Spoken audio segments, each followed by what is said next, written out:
स्वागत है आप सभी का भक्ति आपके द्वारे चैनल पर। मैं हूं आपकी दोस्त लता शर्मा। यदि आप चैनल पर पहली बार आए हैं तो चैनल को सब्सक्राइब करना ना भूलें और यदि आपको वीडियो पसंद आता है तो वीडियो को लाइक एंड शेयर अवश्य करें। तो आइए फिर शुरू करते हैं।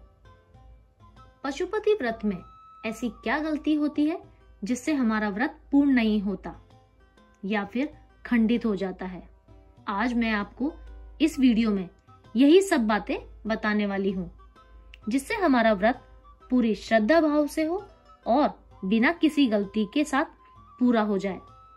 सबसे पहली गलती लोग क्या करते हैं कि जब हम पूजा करने मंदिर जाते हैं फिर जब हम मंदिर से घर आते हैं तो वो प्लेट लोग धो देते हैं। वो आपको नहीं करना है। आपको वो थाली घर आकर साफ वाली जगह पर रख देनी है या फिर पूजा वाली जगह पर रख दीजिए या फिर आप मंदिर वाली जगह पर उस थाली को रख दीजिए, क्योंकि आपको जो भी सामग्री शाम को लेकर जानी होती है वो उसी थाली में लेकर जानी होती है। और एक गलती ये भी करते हैं कि हम जो पूजा का लोटा जो होता है जो हम लेकर जाते हैं, चाहे वो हम जल के लिए लेकर जाते हैं या हम पंचामृत के लिए लेकर जाते हैं, वो लोटा भी हमें नहीं धोना होता है। हमें उसी लोटे से अभिषेक करना होता है।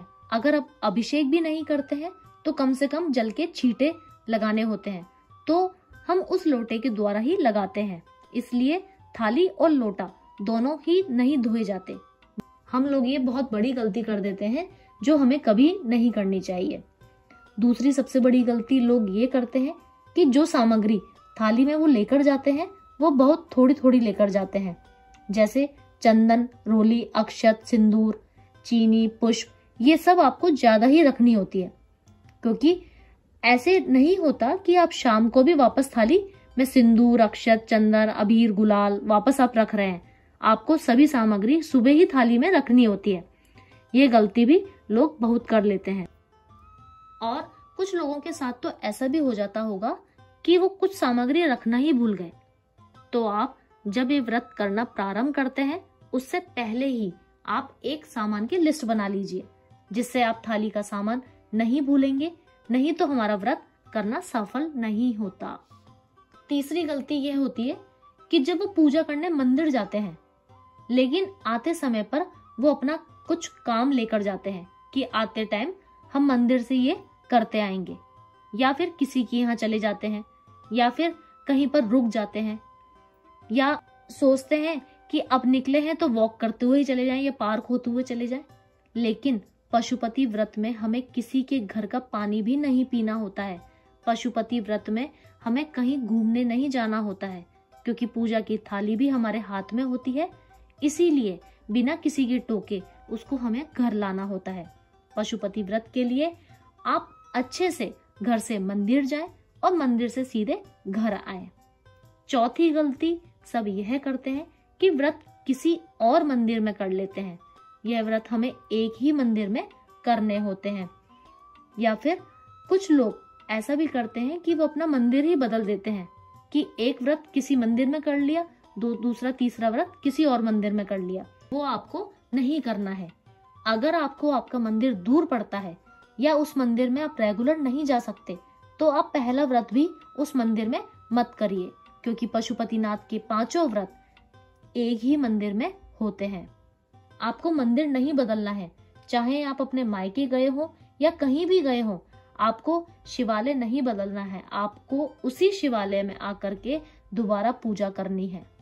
5वीं गलती शाम को जब प्रसाद बनाते हैं तब करते हैं कि जब हम प्रसाद घर में बनाते हैं या बाहर से मंगाते हैं, कुछ मीठा मंगाते हैं या फिर हम घर में खीर बनाते हैं, सूजी का हलवा बनाते हैं या कोई भी मिठाई बनाते हैं, तो वो ज्यादा बना लेते हैं।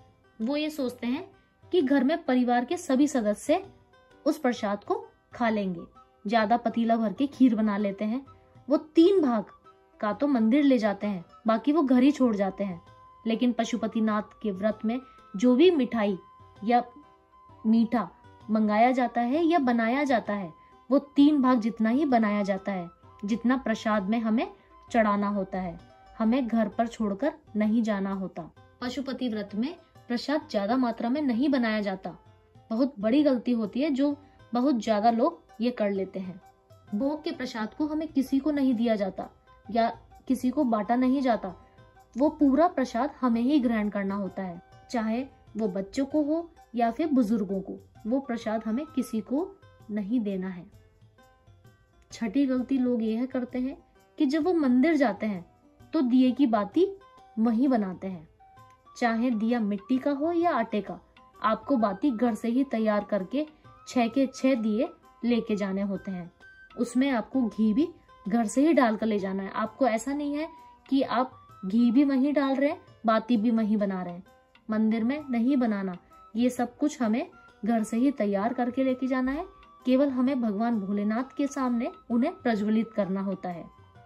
आपको दिए घर से तैयार करने हैं, चाहे वो दिया आप मिट्टी का ले रहे हो, पीतल का ले रहे हो या आटे के बना रहे हो। आप उन्हें घर से तैयार करिए और वहां जाकर के आप मंदिर में प्रज्वलित करिए। 7वीं मिस्टेक लोग ये करते हैं कि 5 दिए तो वो भगवान के सामने जला देते हैं, लेकिन 6वां दिया वो अपनी थाली में से नीचे रखते ही नहीं है। ऐसा आपको नहीं करना है। 6वां दिया हमें अपनी थाली में से नीचे रखना जरूरी होता है। और साथ साथ एक गलती लोग ये भी करते हैं कि अपनी वो मनोकामना भगवान से नहीं बोलते और सभी 5 दिए जला देते हैं। आपको अपनी मनोकामना भगवान के सामने दिए प्रज्वलित करते समय हाथ जोड़कर बोलनी होती है। एक एक दिया जलाते जाइए और अपनी मनोकामना भगवान के सामने रखते जाइए। और 6वां दिया आप बिना जलाए अपनी थाली में वापस रखकर अपने घर ले आइए। 8वीं गलती यह होती है कि लोग प्रसाद तो घर ले आते हैं, लेकिन खाना खाने से पहले वो प्रसाद नहीं खाते। हमें भोजन ग्रहण करने से पहले प्रसाद को 3 भाग वाला खाना होता है। ऐसा नहीं होता कि आप पहले भोजन ग्रहण कर ले, उसके बाद में मीठे के तौर पर प्रसाद खा लें। आपको पहले प्रसाद खाना होता है। 9वीं गलती यह करते हैं कि पशुपति व्रत का उद्यापन वो 5वें व्रत के बाद करते हैं। 6ठे व्रत पर वो उद्यापन करते हैं। ऐसा नहीं होता। यह व्रत केवल 5 होते हैं और 5वें व्रत वाले दिन ही उद्यापन होता है। यह गलती आप भूल से भी ना करें। और इन्हीं 5 व्रत में से कभी तबीयत खराब हो जाए या पीरियड्स आ जाए या आपको कहीं जाना पड़ जाए तो आपका एक व्रत ज्यादा हो जाता है। आपको 6 व्रत करने होते हैं, लेकिन हम 5 व्रत की ही गिनती करते हैं। और अगर कुछ महिलाओं के पीरियड्स हो जाते हैं, मासिक धर्म आ जाता है, तब हम पूजा नहीं कर सकते और ना ही कोई दीपक लगा सकते हैं। तो हमें क्या करना होता है कि 5 व्रत जो हमने किए हैं उनकी गिनती करते हैं, उस व्रत की हम गिनती नहीं करते। तबीयत खराब हो जाए वो अलग बात होती है, तब हमें व्रत नहीं करना चाहिए। लेकिन अगर हम व्रत करने की स्थिति में हो तो व्रत हमें करना होता है। तब महिलाएं उस व्रत को भी गिनती में ले लेती हैं। उस व्रत को हमें नहीं गिनना है। हमें एक व्रत ज्यादा ही करना पड़ता है जिसमें हम पूरे भक्ति भाव से पूजा कर सकें, और वहीं 5 व्रत को गिना जाता है जिसमें हमने पूर्ण पूजा आराधना भगवान भोलेनाथ की होती है। फिर 10वीं गलती महिलाएं पुरुष यह करते हैं कि पूजा की थाली में जो सामग्री लेकर जाते हैं, जिसमें अक्षत यानी कि चावल ले जाते हैं, 108 पुष्प बेलपत्र ले जाते हैं, लेकिन जो वो चावल लेकर जाते हैं वो खंडित ले जाते हैं। कभी भी भोलेनाथ को खंडित चावल नहीं चढ़ाते। भगवान भोलेनाथ पर जो भी चावल चढ़ते हैं वो एक एक चावल साबुत होना चाहिए, कोई भी चावल खंडित ना हो, इसका आप पूरी तरह से ध्यान रखिए। इसके साथ ही नारियल पर जो कलावा बांधना होता है वो भूल जाते हैं।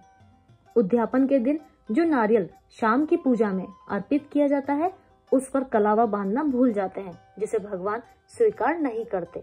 ये कुछ गलतियां होती हैं महिलाओं से जिसका हमें पूर्णतः फल नहीं मिलता। इन गलतियों का अगर हम ध्यान रखें तो हमारा व्रत संपूर्ण होने से कोई नहीं रोक सकता और संपूर्ण फल प्राप्त होने से भी कोई नहीं रोक सकता। भगवान की कृपा हमेशा हमारे ऊपर बनी रहती है।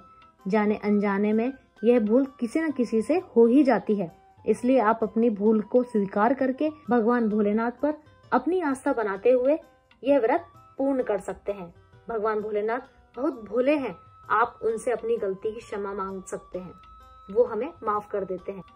और जब भी आप इस व्रत को करें पूरी आस्था के साथ, पूरी ईमानदारी के साथ करें, फिर आप इस भगवान भोलेनाथ के चमत्कार देखिएगा। इसी के साथ मैं आपसे विदा लेती हूँ।